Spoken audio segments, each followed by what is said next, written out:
आचार्य आपके नाम के जो आगे है, इस नाम का मतलब आगे लगाने का जो भी महत्व है। आचार्य बनना और आचार्य की डिग्री, इन दोनों में अंतर होता है। विश्व में जितने भी हिंदू रहते हैं उनके लिए बहुत महत्वपूर्ण रखता है। एक गुरुकुल एजुकेशन होगा और आज के टाइम का जो मॉडर्न स्कूल एजुकेशन था हमारा, मॉडर्न स्कूल, उनमें सनातन धर्म से रिलेटेड कुछ भी नहीं पढ़ाया जाता है। प्राचीन समय में वेद को मूल रखा जाता था। क्या साइंटिफिक रिसर्च ये बताता है कि गुरुकुल सिस्टम से जीनियस लोग डेवलप हुए हैं? ये ऑफ कोर्स, ये बात एकदम सही है। जो ब्रिटिश और फॉरेनर इन्वेंशन थे, उन्होंने गुरुकुल सिस्टम को कैसे डिस्ट्रॉय किया? जो मैकाले की शिक्षा प्रणाली आई, इससे भी गुरुकुलों पर बहुत प्रभाव पड़ा। वेस्टर्न कंट्रीज में गुरुकुल सिस्टम को कैसे देखा जाता है? वेस्टर्न कंट्री में गुरुकुल को हीन भावना से देखा जाता है। जो भी स्टूडेंट्स गुरुकुल में पढ़ रहे हैं तो वो उनका आगे का फ्यूचर, उनका फ्यूचर बड़ा ब्राइट है। नमस्कार दोस्तों, आप सभी का स्वागत है हमारे सनातन धर्म सर्वेक्षण के इस पॉडकास्ट चैनल में। आज का जो हमारा पॉडकास्ट होने वाला है वो गुरुकुल चर्चा पर होने वाला है कि प्राचीन और वर्तमान में गुरुकुल को हम कंपेयर करके आपको बताएंगे और इसी के साथ मॉडर्न स्कूल और गुरुकुल में क्या अंतर है, क्या गुरुकुल में भी मॉडर्न स्कूल की तरह शिक्षा करना संभव है। आज के जो हमारे गेस्ट होने वाले हैं वो स्वयं गुरुकुल में पढ़े हुए हैं, उन्हीं के ज्ञान और अनुभव को हम आप सबके बीच साझा करेंगे। आज के जो हमारे गेस्ट है उनका नाम है आचार्य नीरज शर्मा जी। तो इस पॉडकास्ट को हम शुरू करते हैं, लास्ट तक बने रहिएगा और अपनी राय देना मत भूलिएगा। इसी तरह के सनातन के पॉडकास्ट लेकर हम आते रहेंगे। धन्यवाद। नमस्कार, सबसे पहले तो आपका स्वागत है हमारी सनातन सर्वेक्षण के इस पॉडकास्ट चैनल में। थोड़ा सा आप अपने बारे में बताइए, हमारे जो भी श्रोता आज इस पॉडकास्ट को देखेंगे। ओम श्री गणेशाय नमः। ब्रह्मानंदं परम सुखदं केवलं ज्ञानमूर्तिं द्वन्द्वातीतं गगनसदृशं तत्त्वमस्यादिलक्ष्यम् एकं नित्यं विमलमचलं सर्वदी साक्षिभूतं भावातीतं त्रिगुणरहितं सद्गुरुं तं नमामि। दक्षिणे लक्ष्मणो यस्य वामे च जनकात्मज पुरतो मारुतिर्यस्य तं वन्दे रघुनन्दनं। श्री सीतारामचंद्राभ्यां नमः। जय सिया राम। जय श्री राम। मेरा नाम आचार्य नीरज शर्मा है और मेरी प्रारंभिक शिक्षा रामानंदाचार्य गुरुकुल से, त्रिवेणी धाम शाहपुरा से, उसके पश्चात शास्त्री और आचार्य महाराज आचार्य संस्कृत महाविद्यालय से हुआ है। मेरा कार्य क्षेत्र पूजा पाठ और कर्मकांड इत्यादि से मेरा कार्य क्षेत्र चलता है। जैसा कि मैं जानना चाह रहा हूँ, आपने बताया कि आपका पूरा नाम आचार्य नीरज शर्मा है, तो जैसे कि आचार्य आपके नाम के जो आगे है, इस नाम का मतलब आगे लगाने का जो भी महत्व है। जी, आचार्य की एक डिग्री होती है जी, और आचार्य बनना और आचार्य की डिग्री, इन दोनों में अंतर होता है। जी। आचार्य जो होता है, एक डिग्री वाला आचार्य होना और एक पूजा पाठ करवाने वाले आचार्य, दोनों में अंतर है। मैंने गुरुकुल से यजुर्वेद का पारायण किया, यजुर्वेद का अध्ययन किया, उसके पश्चात तो मैंने शास्त्री और आचार्य किया। आचार्य की डिग्री मिली इसलिए मैंने आचार्य प्रथम लगाया जी। पर जो आचार्य बनना है, और आजकल के जो लोग बाग ये कह देते हैं कि भाई आचार्य है, आएगा 4-5 मंत्र बोलेगा, 1500 2000 2100 रुपये लेके चल जाएगा, वो आचार्य नहीं। वर्तमान में लोग बाग ये नहीं समझते हैं कि जो आचार्य बना है उसने क्या त्याग और तपस्या की है। जो हमने हमने गुरुकुल में जो अध्ययन किया, उसके बाद में हमने ये जो आचार्य और ये प्रवृत्ति अपनाई, ये आचार्य प्रवृत्ति अपनाकर कर्मकांड इत्यादि हमने कार्य क्षेत्र हमारा चुना। गुरुकुल से पढ़ने के पश्चात हमने शास्त्रीय आचार्य किया और उसके बाद में हमने कर्मकांड इत्यादि कार्य को हमारे कार्य विधिया कार्य क्षेत्र में हमने इस जो हम गुरुकुल में जो शिक्षा अध्ययन किया था हमने उसको हमने यहाँ अपनाया कार्य क्षेत्र में हमारे। तो वर्तमान में आचार्य जो है वो, आप जो लोग वर्तमान में जो लोग जो परिभाषा बताते हैं कि आचार्य आएंगे, पंडित जी पैसे ले जाएंगे और उनकी त्याग और तपस्या को नहीं देखते हैं वर्तमान में। और जैसा कि आज का हमारे जो पॉडकास्ट होने वाला है, इसमें आपसे जैसे डिस्कस होता है, हम गुरुकुल के बारे में चर्चा करेंगे। इसमें आप बताएंगे कि आपने गुरुकुल में अध्ययन कैसे किया, वहाँ का एनवायरनमेंट कैसा होता है, आज के टाइम में क्या है, इन सब पे हम पूरा ये पॉडकास्ट करने जा रहे हैं। तो मेरा सबसे पहला प्रश्न आपसे ये कि गुरुकुल का इतना महत्व क्यों है और सनातन धर्म में इतना इम्पोर्टेंट क्यों बताया गया गुरुकुल को? गुरुकुल और सनातन धर्म, विश्व में जितने भी हिंदू रहते हैं उनके लिए बहुत महत्वपूर्ण रखता है गुरुकुल और सनातन धर्म। और सनातन धर्म की जड़ ही गुरुकुल है, क्योंकि गुरुकुल से पढ़ा हुआ विद्यार्थी, गुरुकुल से अध्ययन किया हुआ छात्र ही सनातन धर्म को अच्छे से डिस्क्राइब करता है। बिल्कुल। जो आजकल के जो ठेकेदार, सनातन धर्म के जो ठेकेदार है वो डिस्क्राइब कर रहे हैं ना, वो नहीं है सनातन धर्म। सनातन धर्म विश्वास है, और वो विश्वास केवल गुरुकुल का अध्ययन किया हुआ छात्र ही बता सकता है आपको कि ये सनातन धर्म है। सनातन धर्म में कैसे, किस प्रकार शास्त्रों का ज्ञान, पुराण आदि का ज्ञान, इनका सबका जो ज्ञान है वो गुरुकुल से विद्यार्थी पढ़ा हुआ है वही बता सकता है। ठीक है, तो मैं ये जानना चाह रहा हूँ जैसे कि एक गुरुकुल एजुकेशन होगा और आज के टाइम का जो मॉडर्न स्कूल एजुकेशन होता है हमारा, तो इन दोनों में आपके हिसाब से क्या अंतर है? वर्तमान में गुरुकुल और मॉडर्न एजुकेशन वाली स्कूल्स में बहुत अंतर है। तो सनातन धर्म का वर्तमान की जो एजुकेशन स्कूल है ना, मॉडर्न स्कूल, उनमें सनातन धर्म से रिलेटेड कुछ भी नहीं पढ़ाया जाता है। वर्तमान में जो स्कूल है उनमें ईसाई धर्म के जो फेस्टिवल है उनको मनाना, उनको सिखाना, पाश्चात्य संस्कृति को अपना रहे हैं मॉडर्न स्कूल्स। और जो अपना जो गुरुकुल है उसमें क्या अंतर है, गुरुकुल में शास्त्रों का ज्ञान दिया जाता है, नैतिक शिक्षा बताई जाती है कि नैतिकता है क्या, कि भाई अपन को किस प्रकार, किसको प्रणाम करना है, कहाँ झुकना है, किस प्रकार व्यवहार करना है, सामंजस्य, धैर्य सिखाता है, आध्यात्मिक ज्ञान देता है गुरुकुल जी। और गुरुकुल में शास्त्रों का ज्ञान दिया जाता है। ठीक है, तो मैं ये जानना चाह रहा हूँ पुराने समय में जो गुरुकुल होते थे तो उनमें क्या क्या सब्जेक्ट होते थे? प्राचीन समय में वेद को मूल रखा जाता था और जो सब्जेक्ट थे वो गौण थे। वेद से धर्म मूलम, धर्म का मूल है जो वेद है, तो वेद पढ़ाया जाता था। बिल्कुल। और एक वेद सब्जेक्ट पढ़ाया जाता था, उसके साथ साथ में दर्शन, फिलोसफी पढ़ाई जाती थी, मनोविज्ञान पढ़ाया जाता था, आध्यात्मिक ज्ञान दिया जाता था, शास्त्रों का ज्ञान दिया जाता था। और शास्त्रों के ज्ञान के साथ धर्म शास्त्र और ये मनुस्मृति, याज्ञवल्क्य स्मृति, पुराण आदि का ज्ञान दिया जाता था। प्राचीन समय में महाभारत, रामायण, वाल्मीकि इत्यादि का ज्ञान दिया जाता था गुरुकुल में। नीतिगत ग्रंथ पढ़ाए जाते थे और राजनीतिक ज्ञान दिया जाता था, आयुर्वेदिक ज्ञान दिया जाता था। 6 अंग बताए गए हैं वेदों के, इनको वेदांग को साथ में पढ़ाया जाता था। तो प्राचीन समय में मतलब इतने सारे सब्जेक्ट पढ़ाए जाते थे। मैं जानना चाहता हूँ आपसे, जो गुरुकुल सिस्टम है इससे स्टूडेंट की स्पिरिचुअल ग्रोथ और कैरेक्टर बिल्डिंग पर क्या इम्पैक्ट पड़ता है? आध्यात्मिक ज्ञान दिया जाता था उसको है, तो उससे वो गुरुकुल से जब वो पढ़ता था और वो सब जानता था और उसको बाहरी जो पाश्चात्य संस्कृति जैसे मांस, मदिरा इत्यादि का वो सेवन नहीं करता था, तो वह अच्छे से बता पाता था अपने आप को, अपने धर्म को, आध्यात्मिक ज्ञान को वह अच्छे से मतलब लोगों के पास, व्यक्तियों के पास पहुंचाता था। मतलब सात्विक रहता था पूरा आपके हिसाब से? सात्विक उसका आहार रहता था, इससे उसका मन पे नियंत्रण रहता था। जी, मन पर नियंत्रण रहता था। मेरा ये था कि जो मतलब उनके कैरेक्टर पे क्या मतलब इम्पैक्ट पड़ता है, जैसे कि उनका रहन सहन वगैरह, जैसे कि हम देखते हैं आजकल स्टूडेंट्स या कॉलेज में देखते हैं कि उनका एक पूरा सिस्टम ही बदल गया है रहन सहन का। तो उस बारे में मतलब उसका क्या इम्पैक्ट पड़ता है गुरुकुल की मदद से? गुरुकुल के जो विद्यार्थी हैं उनमें अनुशासन सबसे इम्पोर्टेंट होता है, कि वो अनुशासन होता है उनमें। और उनमें क्या है ना कि बड़े छोटे का आदर सम्मान होता है। वो आप बड़े देखेंगे तो उसके हिसाब से वहां पर वो व्यवहार करेंगे। अभी आजकल के जो छात्र हैं वो बिल्कुल बड़ा है तो भी व्यवहार जैसा उनको अपने दोस्तों के साथ नॉर्मल यार इत्यादि का वर्ड का यूज करना, अरे वो, इनका यूज करके जो अपना व्यवहार कर रहे हैं वो। पर जो गुरुकुल के जो विद्यार्थी है उनको बड़े छोटे का सम्मान रहता है, तो उनसे समाज सीखता है। बिल्कुल। जैसे कि हम सब जानते हैं कि आज के स्कूल में पर्टिकुलर ठीक है 2 बजे तक स्कूल रहते हैं, फिर वो घर आते हैं, ये एक एनवायरनमेंट रहता है। तो आप भी गुरुकुल में, जैसा कि आपने बताया कि वहीं से अध्ययन किया पूरा बचपन से ही, तो क्या मतलब रूटीन रहता था आपका स्कूल का अगर हम कंपेयर करें तो उसमें? हमारे गुरुकुल का जो रूटीन रहता था, हम नित्य प्रति 4 बजे उठ जाते थे सुबह और 4:30 आदि से निवृत्त हो जाते, स्नान आदि से निवृत्त होकर फिर हम 5 बजे तक हम तैयार व्यार होकर मंदिर में पहुंच जाते थे। ठाकुर जी का शयन रहता था उस समय। वेद मंत्रों का पाठ कर कर हम नित्य प्रति ठाकुर जी को जगाते थे। ठाकुर जी को जगाकर उसके बाद में जब उनका स्नान आदि होता था तब हम वेद मंत्रों को उच्चार करते रहते थे।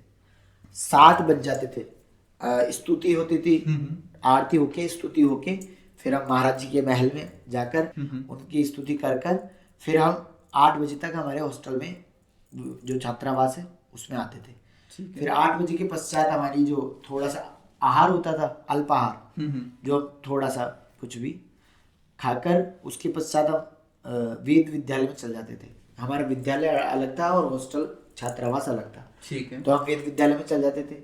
वेद विद्यालय में जाने के पश्चात में 8:30 से लेकर 12 बजे तक हमारी क्लास चलती थी। ठीक है। वेद की केवल वेद पढ़ाया जाता था, वेद को पढ़ाया जाता था और कुछ वेदांत मतलब थोड़ा वेद के जो इतर जो सब्जेक्ट है संस्कृत के थोड़े वो हमको बता देते थे हमारे गुरुजी, नित्यक्रम इत्यादि। ठीक है। उसके बाद फिर मतलब आप 12:30 बजे फ्री हो जाते थे उससे? 12:30 बजे फ्री नहीं होते थे, 12:30 बजे हम भोजन करने के लिए जाते थे। ठीक है। वहाँ हमारा जो भोजनशाला है उसमें भोजनशाला में हम भोजन करने के पश्चात हमारी 1 बजे से वापस स्कूल की पढ़ाई, विद्यालय की जो पढ़ाई थी, जो वर्तमान में मॉडर्न सब्जेक्ट्स है जैसे हिंदी, इंग्लिश, साइंस, मैथ, ये 5 सब्जेक्ट हमको नित्य प्रति ये भी हमको पढ़ाए जाते थे। जैसे मॉडर्न स्कूल में पढ़ाए जाते हैं वर्तमान में, ये भी पढ़ाए जा रहे थे और वेद विद्यालय में वेद का पारायण भी कराया जाता था। जी।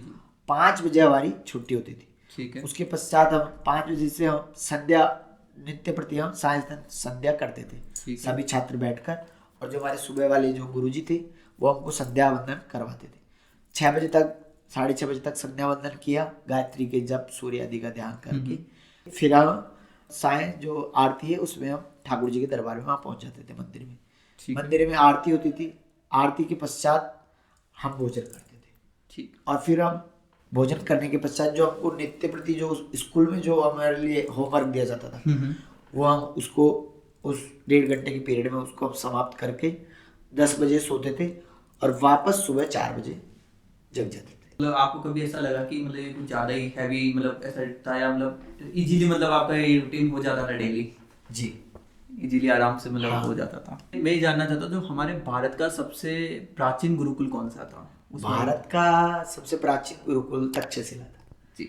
तक्षशिला में आचार्य चाणक्य पढ़े थे। अच्छा। और कुमाराजीव और चंद्रगुप्त और जो आयुर्वेद के चरक हैं जिन्होंने चरक संहिता लिखी है वो भी तक्षशिला से पढ़े। अच्छा।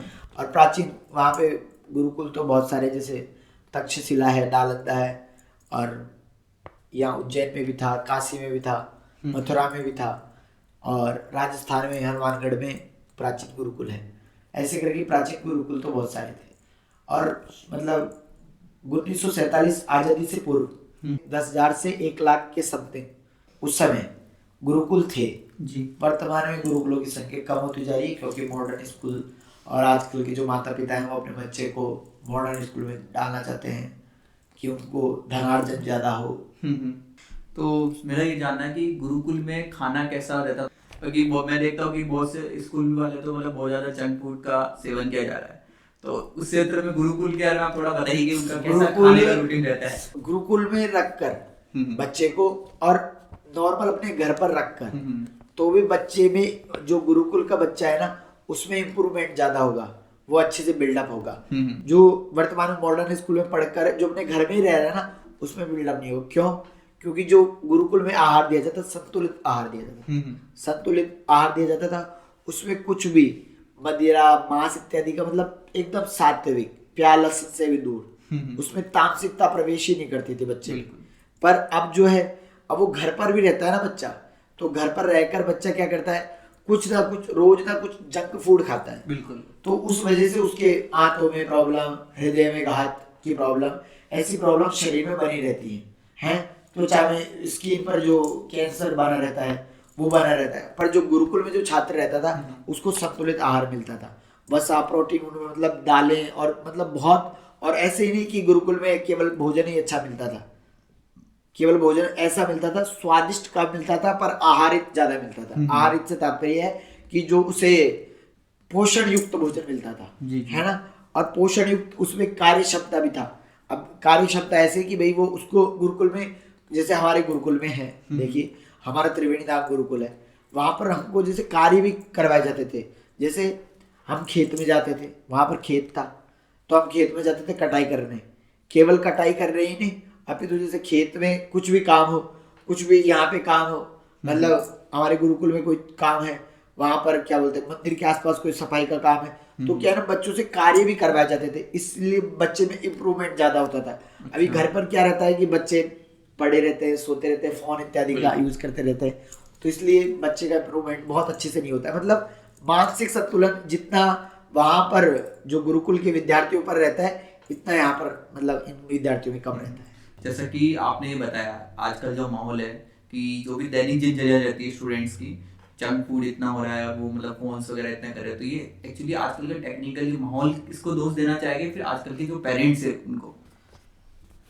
वर्तमान में जो ये हो रहा है ना कि जंक फूड खा रहे हैं बच्चे, तो इसके लिए तो केवल माता पिता को दोष देना चाहिए कि उनको उनको मतलब बच्चे को इतनी भी जिद करे और उसको सारी जिद पूरी कर दी जाए, ये बहुत गलत बात है। जो गुरुकुल में जो अनुशासन था ना, वो वर्तमान में यहाँ पर बिल्कुल नहीं है। अनुशासन ऐसे कि वहां पर जो गुरुकुल में जो शिक्षा होती थी ना, वो बाल केंद्रित ना होकर गुरु केंद्रित होती है। और वर्तमान में जो मॉडर्न स्कूल होते हैं, उनमें जो शिक्षा प्रणाली है वो बाल केंद्रित रखी गई है। अब बालक को केंद्र में रखकर सारी एक्टिविटीज करवाई जाती है, इसलिए कि भाई जैसे बालक को अब आप डांट भी नहीं सकते, कुछ डर भय की नाम कोई चीज ही नहीं है। पर गुरुकुल में अनुशासन था। अनुशासन केवल आंखों का, वहां पे पिटाई नहीं होती थी हमारी, केवल आंखों से सर ने कह दिया, हमारे गुरुजी ने कह दिया, तो बस आपको ये करना, बस आगे का पालन होता था। पर वर्तमान में अब ये माता पिता को दोष दिया जा सकता है इसमें कि भाई ये जंक फूड है ना, इनकी जिद रोकी जाए, बच्चों की जिद को रोका जाए। वर्तमान में ठीक है, क्या बच्चों को कहाँ पढ़ाएं, गुरुकुल नहीं है। पंडित जी आप कहते हैं कि भाई गुरुकुल में बच्चों को पढ़ाएं, पर अब गुरुकुल में इतनी जगह नहीं है, इतनी व्यवस्थाएं नहीं है, क्योंकि गुरुकुल का जो होता है ना आवास, वो निःशुल्क होता है, बिल्कुल है ना। हर गुरुकुल में आवास बच्चों का निःशुल्क होता है, निःशुल्क ही भोजन होता है, सब कुछ निःशुल्क होता है बच्चों के लिए। प्रथम बार कुछ ले जाना पड़ता है, जो अपने पहनने के कपड़े हैं, कुछ प्रथम बार पेटी है, भाई जहाँ आपका सामान रखोगे वो है, पर उसके पश्चात ऐसा कुछ नहीं है। उसके पश्चात कुछ भी पे नहीं करना पड़ता आपको, मतलब कि कुछ भी आपको धनराशि भेंट नहीं करनी पड़ती। हाँ आपकी इच्छा हो तो करें, पर ऐसे कोई धनराशि मान ली नहीं जाती। मैं ये जानना चाहता हूँ, क्या साइंटिफिक रिसर्च ये प्रूव करता है कि जो Gurukul education system modern education system से भी ज्यादा इफेक्टिव है? हाँ, जो गुरुकुल का जो एजुकेशन सिस्टम है ना, वो वर्तमान की जो साइंटिफिक एजुकेशन सिस्टम है ना, उससे ज्यादा है। इसलिए मतलब वर्तमान में तो साइंटिफिक ही ज्यादा है। क्यों? क्योंकि जो वर्तमान में सभी लोग वहीं उसी तरफ अग्रसर हो रहे हैं, साइंस की तरफ। पर जो वर्तमान में ना देखकर प्राचीन समय में अगर देखा जाए ना, तो जितने भी आर्किटेक्चर हैं, जितने भी अपने प्राचीन मंदिर हैं बने हुए सब, और वर्तमान में जो राम मंदिर बनाया है वो भी, अब जो प्राचीन जो मंदिर थे अपने, उनका जो आर्किटेक्चर है, मतलब उनको जो बनाने वाले इंजीनियर हैं, उनको जो बनाने वाले व्यक्ति हैं, मेरा मानना है कि वो भी गुरुकुल से ही अध्ययनरत होंगे। उन्होंने अध्ययन किया होगा वहाँ पर भौगोलिक साइंस का, भौगोलिक विज्ञान का, भौगोलिक विज्ञान और सिद्धांत, जो ज्योतिष के सिद्धांत है उसके हिसाब से, और वास्तु शास्त्र को देखते हुए जो पुराना जो आर्किटेक्चर है, जो पुराने जो मंदिर बने हुए हैं, उनकी जो बनावट है, उनके जो शिखर है, गुंबद जो बना रखे हैं, मेरा मानना है कि वो सब जो बनाने वाले इंजीनियर रहे होंगे, वो सब गुरुकुल से अध्ययनरत होंगे। तो क्या संस्कृत पढ़ने से memory power and brain development में इम्प्रूव होता है? जी बिल्कुल होता है। कैसे? क्योंकि संस्कृत को देववाणी कहा जाता है, संस्कृत को देववाणी कहा जाता है, और इसको पढ़ने से ये जो मस्तिष्क में जो तरंगे हैं, वो इसके जो वाचन से बोलते हैं ना, तो इस वाचन से शुद्धि आती है, बोलने में शुद्धता आती है। ठीक है, पहली बात। दूसरी बात, तो जो नासा के जो वैज्ञानिक है, जो संस्कृत जो भाषा है, उसके जो संस्कृत भाषा को अपने जो कंप्यूटर में है वो डिकोडिंग कर रहे हैं। उससे क्या होगा कि वो खुद मान रहे हैं कि जो संस्कृत भाषा है वो मस्तिष्क को, ब्रेन को और ऊपर अंतरिक्ष की भाषाओं को समझने के लिए संस्कृत वाणी बड़ी शुद्ध है और सरल है। और इसको क्या है ना, बहुत इसमें अशुद्धियां नहीं है संस्कृत भाषा में, त्रुटि नहीं। तो हाँ, संस्कृत भाषा में त्रुटि और अशुद्धियां नहीं है, तो इस कारण इसको समझने में सरलता होती है। जी। और संस्कृत को देववाणी कहा जाता है। देववाणी क्यों कहा जाता है? क्योंकि देवताओं को संस्कृत ही समझ में आती है। आप देख लीजिए, जितने भी शास्त्र हैं, पुराण है, वेद हैं और स्मृति ग्रंथ हैं, जितने भी ग्रंथ हैं, सब संस्कृत में ही है। सबसे प्राचीन ग्रंथ है जो ऋग्वेद है, पूरे विश्व का जो ऋग्वेद है वो भी संस्कृत में है। जो अविस्ता आदि जो ग्रंथ है वो भी संस्कृत के बाद के ही है।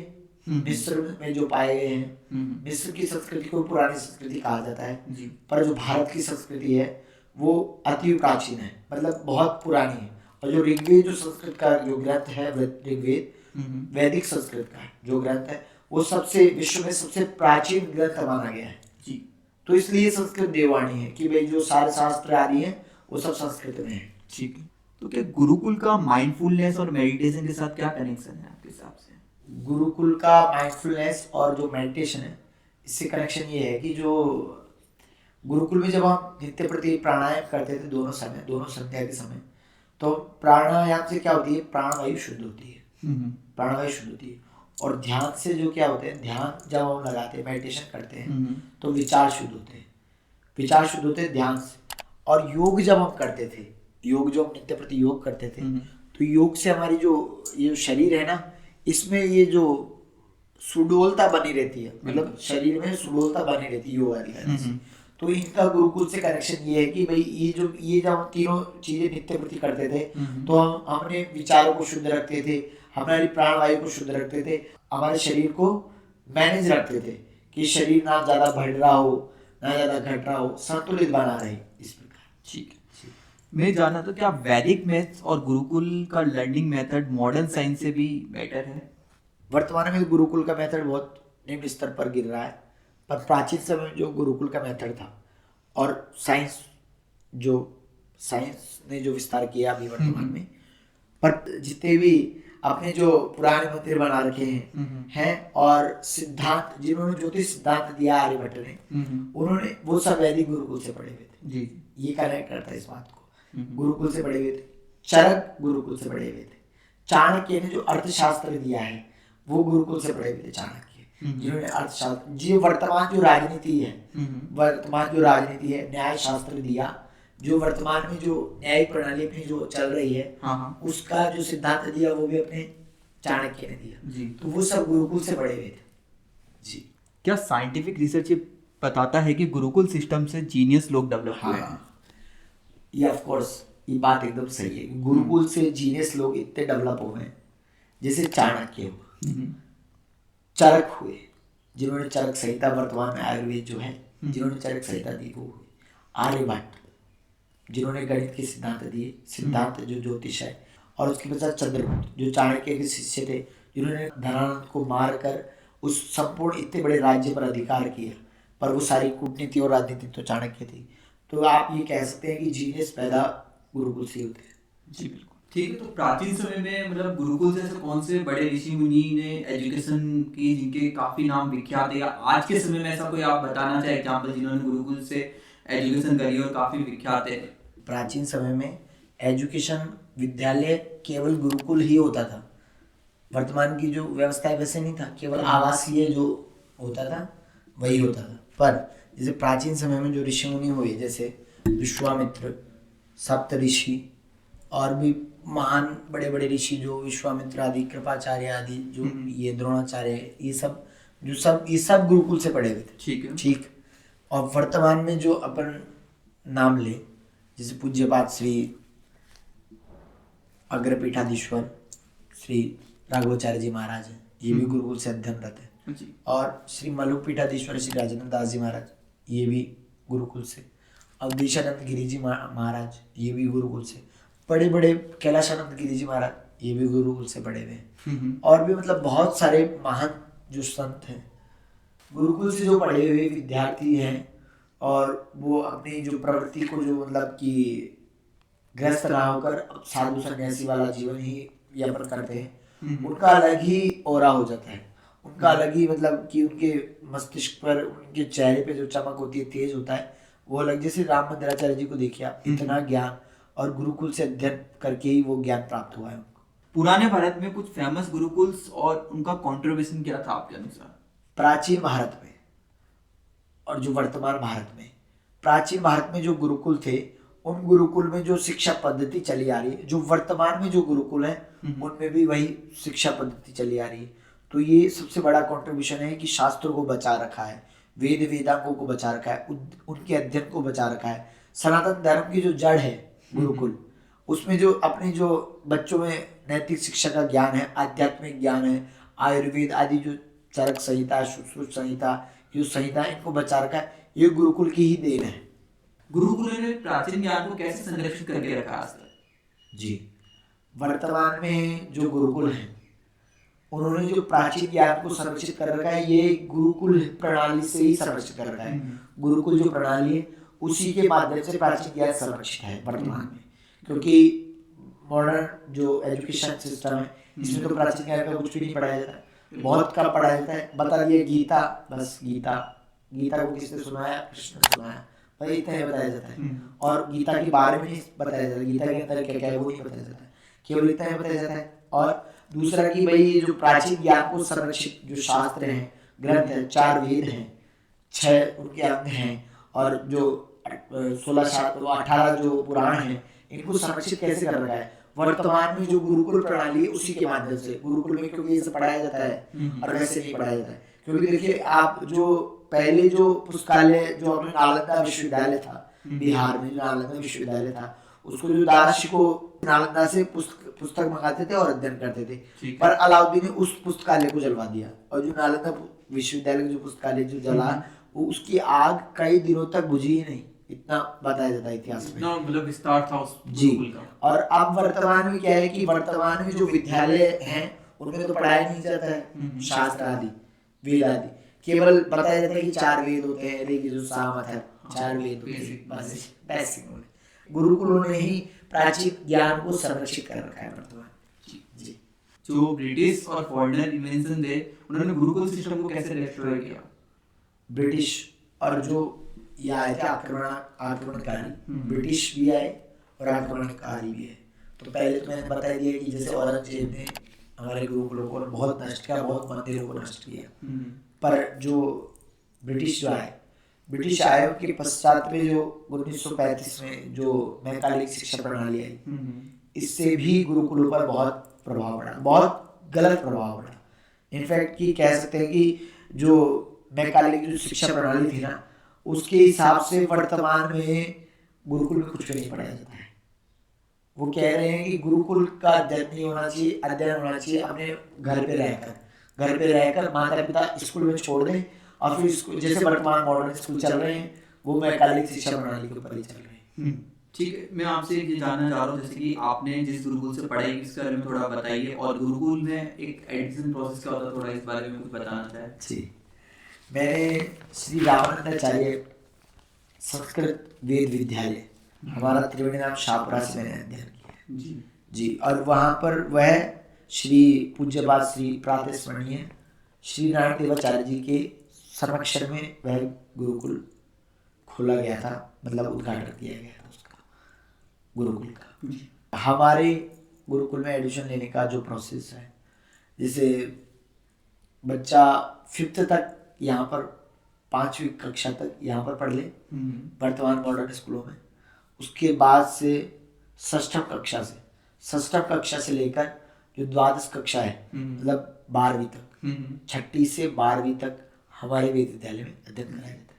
और केवल वेद ही नहीं पढ़ाया जाता है, मॉडर्न एजुकेशन के जो 5 सब्जेक्ट है वो भी पढ़ाए जाते हैं, गणित, हिंदी, इंग्लिश और साइंस और सोशल साइंस, सामाजिक विज्ञान, ये 5 सब्जेक्ट भी पढ़ाए जाते हैं जी।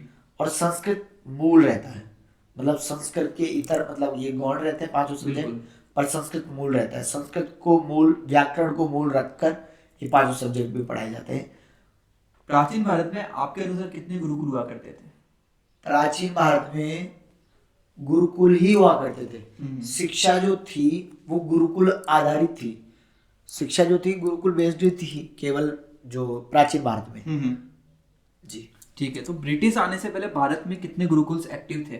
ब्रिटिश आने से पहले 1 लाख गुरुकुल एक्टिव थे। ठीक है, तो ब्रिटिश एजुकेशन सिस्टम के बाद गुरुकुल सिस्टम पे क्या इफेक्ट पड़ा? जो शिक्षा प्रणाली में मैकाले है उसके पश्चात जो हुआ, गुरुकुल की संख्याएं होने लगी कम। वर्तमान की जो मॉडर्न स्कूल्स हैं कि जो स्कूलों की जो बढ़ोतरी होने लगी, गुरुकुलों की संख्या होने लगी कम। अब जो जैसे वर्तमान में जो इसकी ये आने के बाद में जो गुरुकुल हुए वो 1 लाख से घटकर कम हो गए 10,000 समथिंग। ठीक, आज के टाइम में कितने पारंपरिक गुरुकुल एग्जिस्ट करते हैं? आज के समय में पारंपरिक गुरुकुल की अगर नंबर्स में बोलें तो संख्या होगी 4,500 से 5,000 के बीच में, क्योंकि 10,000 समथिंग गुरुकुल थे उस समय, और उसके बाद ये 1947 तक, ठीक है ना। उसके पश्चात गुरुकुल घटे हैं, मतलब देश आजाद होने के बाद गुरुकुल की संख्या कम हुई है। हाँ, वर्तमान जो सरकारें रही उन्होंने उनके हिसाब से जो हुआ, पर 4500 गुरुकुल वर्तमान में हैं। हर जिले में 2-3 गुरुकुल मिलेंगे आपको। क्या सनातन धर्म बेस्ड गुरुकुल का पुनरुद्धार हो रहा है? जी, प्राचीन जो गुरुकुल हैं उनमें प्राचीन शिक्षा प्रणाली के अनुसार वेद तो पढ़ाया जा ही रहा है। वेद ही नहीं, अपितु उनमें जो वर्तमान जो मॉडर्न जो सब्जेक्ट्स हैं वो भी पढ़ाया जा रहा है, तो ये पुनरुद्धार हो रहा है। जी। क्या आज के टाइम में मॉडर्न गुरुकुल्स एग्जिस्ट करते हैं जो वैदिक प्लस मॉडर्न नॉलेज का मिक्स देते हैं? सब गुरुकुलों में वर्तमान में यही व्यवस्था है। Math, science, social science, Hindi and English, ये 5 सब्जेक्ट हर गुरुकुल में वर्तमान में पढ़ाए जाते हैं। तो ये जो मॉडर्न एजुकेशन है ये आराम से इसमें मिक्सअप करते हैं। मतलब इसमें ऐसा नहीं कि भाई स्कूल का भी आपको प्रॉपर जो स्कूल हो रहा है वो स्कूल भी का, हाँ, पूरा इन्वॉल्व है इसमें। हाँ, आराम से। ठीक है। क्या गुरुकुल सिस्टम को वापस लाने के लिए कोई रियलिस्टिक प्लान हो सकता है आपके अकॉर्डिंग? हाँ, हो सकता है। तो सबसे पहले माता पिता को, अपन को ये देखना होगा कि माता पिता को त्याग की भावना से कि भाई अब ठीक है, बच्चे की पढ़ने की उम्र है तो पढ़ने दिया जाए इसको। और दूसरा कि भाई माता पिता अपने बच्चों को गुरुकुल में भेजना स्टार्ट करें पहला, पर उनको मोटिवेशन हो, उनको कोई मोटिवेशन दे। ऐसे अब मैं जो वर्तमान में इतने आचार्य महामंडलेश्वर हैं, इनसे प्रार्थना करना चाहता हूँ कि वो अपने सोशल मीडिया अकाउंट से या अपने मतलब अब उनके पास इतनी जनता आती है, उनके पास इतने लोग बैठते हैं, तो उनको ये बात बताएं कि भाई आपके बच्चों को गुरुकुल में डालो, वो कहें। और दूसरा, आप रोज या वीकली मंदिर में जरूर जाते हैं, तो मंदिर में ऐसे पोस्टर आदि के माध्यम से इन गुरुकुल का प्रचार प्रसार हो। गुरुकुल में क्या अर्जन हो, क्या कैसी विद्या का अर्जन होता है, शास्त्रों का, गीता आदि, भगवत गीता आदि का अर्जन होता है, विद्या अर्जन, तो ये होगा। तो इसलिए गुरुकुल में आराम से हो सकता है, मतलब सेशंस भी हो सकते हैं मंदिरों में डेली 10-15 मिनट के ना, इंस्पिरेशन मोटिवेशन पढ़ाई, हाँ, आराम से पढ़ाया जा सकता है। क्या ऑनलाइन गुरुकुल लर्निंग पॉसिबल है? ऑनलाइन गुरुकुल लर्निंग पॉसिबल नहीं। अगर किसी एक सब्जेक्ट को पढ़ाना हो तो पॉसिबल है ऑनलाइन, बट अब गुरुकुल से क्या होता है, गुरुकुल में आवासीय व्यवस्था होती है, आवासीय विद्यालय होते हैं, आवासीय छात्रावास होते हैं ना। तो जो आवासीय व्यवस्था होते हैं उससे क्या होता है, बच्चा जो समूह में संगठन की जो शक्ति बनाता है ना, वो समाज में वहाँ ये नॉर्मल इनमें नहीं बना सकता है, ऑनलाइन गुरुकुल के माध्यम से नहीं बना सकता है। वो संगठन नहीं मिलेगा उसको, संगठन की जो शक्ति है ना उसको गुरुकुल में आवासीय रहकर ही सीख सकता है। वेस्टर्न कंट्रीज में गुरुकुल सिस्टम को कैसे देखा जाता है? वेस्टर्न कंट्री में गुरुकुल को हीन भावना से देखा जाता है कि भाई रूढ़िवादिता है, प्रौढ़ है, प्राचीन है, इनका कोई मतलब नहीं है, ये बच्चा हमारे पास ही रहे, क्यों हम रोए। वो सुख देखते हैं वर्तमान में सभी लोग सुख देखते हैं कि सुख हो अपने पास, अपना बच्चा अपने पास हो, अपना जो क्या बोलते हैं ना, अपन चाहें वो वैसे करें। इसी कारण वर्तमान में जो छात्र हैं पिछड़ रहे हैं, क्योंकि आध्यात्मिक शिक्षा नहीं मिल पा रही उनको बिल्कुल भी जी। केवल उनको शिक्षा, बस किताबी शिक्षा मिल जाती है, बस उसके माध्यम से कार्य क्षेत्र के कार्य नहीं कर सकते हैं। नॉर्मल कार्य जो पहले जो स्कूलों में EWS कैंप लगते थे वो कहाँ लगते हैं आजकल, तो वो कार्य की क्षमता नहीं है उन बच्चों में।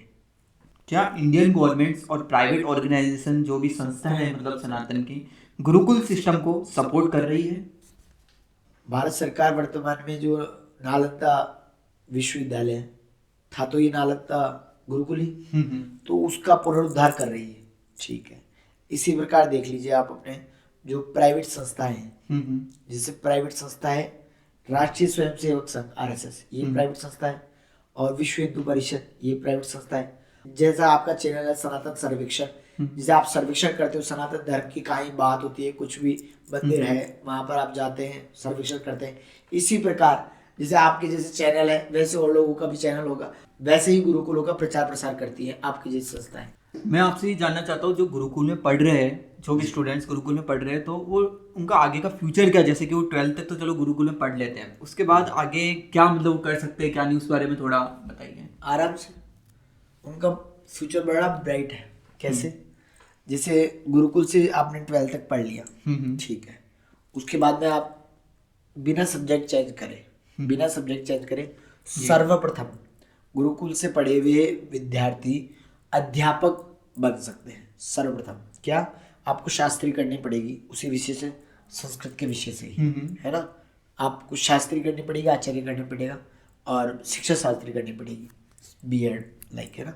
तो शिक्षा शास्त्री करने के पश्चात आपको आराम से एक तो गवर्नमेंट जॉब में आप जा सकते हैं, किसी भी मतलब अच्छे कॉलेज में संस्कृत के टीचर बन सकते हैं। और जो गवर्नमेंट जो संस्कृत के जो कॉलेजेस हैं उनमें आप उन विषयों के अध्यापक बन सकते हैं, उन विषयों के लेक्चरर बन सकते हैं आराम से जी। ठीक है, एक तो हो गया अध्यापक का। दूसरा, गुरुकुल से जो विद्या आपने अर्जन की है ना, उससे आप पौरोहित्य कर्म करवा सकते हैं। जो अपना कार्य क्षेत्र में आप केवल मतलब पंडिताई कह दें, पूजा पाठ इत्यादि कार्य आप कर सकते जी। ठीक है। अब तीसरी बात ये कि आप वहाँ पर मान लीजिए आपको ना तो आपको अध्यापक वाली लाइन में जाना है और ना ही आपको पंडिताई पूजा पाठ वाली लाइन में जाना है, तो आप 12th के बाद में अपना विषय भी चेंज कर सकते हैं, क्योंकि आपने आध्यात्मिक ज्ञान तो ले ही लिया है गुरुकुल से, बिल्कुल है। तो आध्यात्मिक ज्ञान ले लिया आपने, योग की शिक्षा ले ली, वहां पर आपने मतलब जो शिक्षा थी आध्यात्मिक, मूलतः आध्यात्मिक और नैतिक शिक्षा जो थी वो तो आपने गुरुकुल से प्राप्त की, ठीक है। उसके पश्चात आप 12th के बाद में अपना विषय भी चेंज कर सकते हैं, और विषय चेंज करने के पश्चात आप कुछ भी ले सकते हैं, अकाउंट से संबंधित कुछ कार्य करना हो आप, और नहीं तो इसमें जैसे IAS तक बन सकते हैं, UPSC तक क्लियर करते हैं संस्कृत के जो छात्र हैं, संस्कृत पढ़े हुए जो छात्र हैं आराम से UPSC तक, वो तो जी बिल्कुल कहीं कोई दिक्कत नहीं आती है। ठीक है जी। मैं आपसे जानना चाहता हूँ कि आचार्य और शास्त्री जी में क्या फर्क है, थोड़ा उस बारे में डिस्क्राइब कीजिए। अगर देखा जाए तो आचार्य और शास्त्री में केवल 2 साल की डिग्री का अंतर है। अच्छा जी। जैसे BA होता है, MA होता है, BA बैचलर ऑफ आर्ट्स 3 साल का होता है, 3 वर्ष का। उसी प्रकार शास्त्री भी 3 वर्ष का होता है, शास्त्री प्रथम वर्ष, शास्त्री द्वितीय वर्ष, शास्त्रीय तृतीय वर्ष, ठीक है। उसी प्रकार MA जैसे होता है 2 वर्ष का, MA first year, MA second year, वैसे ही आचार्य फर्स्ट ईयर, आचार्य सेकेंड ईयर। ये तो डिग्री का फर्क हो गया। वर्तमान में कोई भी शास्त्री लगाते हैं, कोई भी आचार्य लगाते हैं, ये केवल डिग्री का फर्क है जी। बाकी वो सारा ज्ञान वही है। हाँ, ज्ञान तो वही कि भाई आपने जो विषय पढ़ा है ना उसका आपको ज्ञान है, बस आपने जो विषय पढ़ा है आपको उसका ज्ञान है। और शास्त्री आचार्य में केवल 2 साल की डिग्री का अंतर है बस जी। PG और UG टाइप जी। ठीक है। आचार्य नीरज शर्मा जी, आपसे जो आज गुरुकुल की जो चर्चा है वो चर्चा करके बहुत मुझे अच्छा लगा और मुझे भी बहुत कुछ सीखने को मिला, और उम्मीद है हमारे जो श्रोता है उनको भी इस पॉडकास्ट के थ्रू बहुत सी चीज़ों का नॉलेज होगा, बहुत सी चीज़ें सीखने को मिलेगी, और जो चीज़ें उनको नहीं पता थी अब पता चलेगी अवश्य। और इसीलिए अब आपके साथ एक छोटा सा रैपिड फायर राउंड करते हैं अवश्य। ठीक है, तो सबसे जो पहला क्वेश्चन वो यही है कि गुरुकुल या मॉडर्न एजुकेशन में से कौन सा बेटर है? गुरुकुल। ठीक है। बेस्ट गुरुकुल टीचर जिनका नाम आपको आज भी याद आता है? श्री नेमेश पांडे जी। एक ऐसी चीज जो गुरुकुल में थी जो आज के स्कूल्स में भी होनी चाहिए? अनुशासन। गुरुकुल एजुकेशन का सबसे बड़ा बेनिफिट क्या है? आध्यात्मिक ज्ञान। ठीक है। एक वर्ड में डिस्क्राइब करें सनातन धर्म। विश्वास। ठीक है।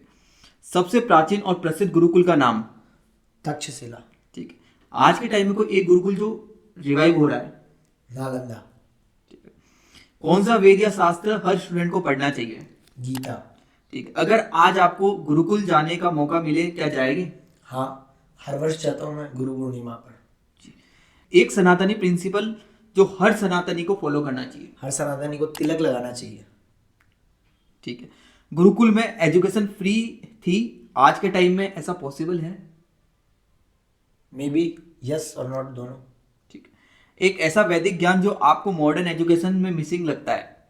आध्यात्मिक ज्ञान। गुरुकुल में कौन सा सब्जेक्ट सबसे इंपॉर्टेंट माना जाता है? वेद।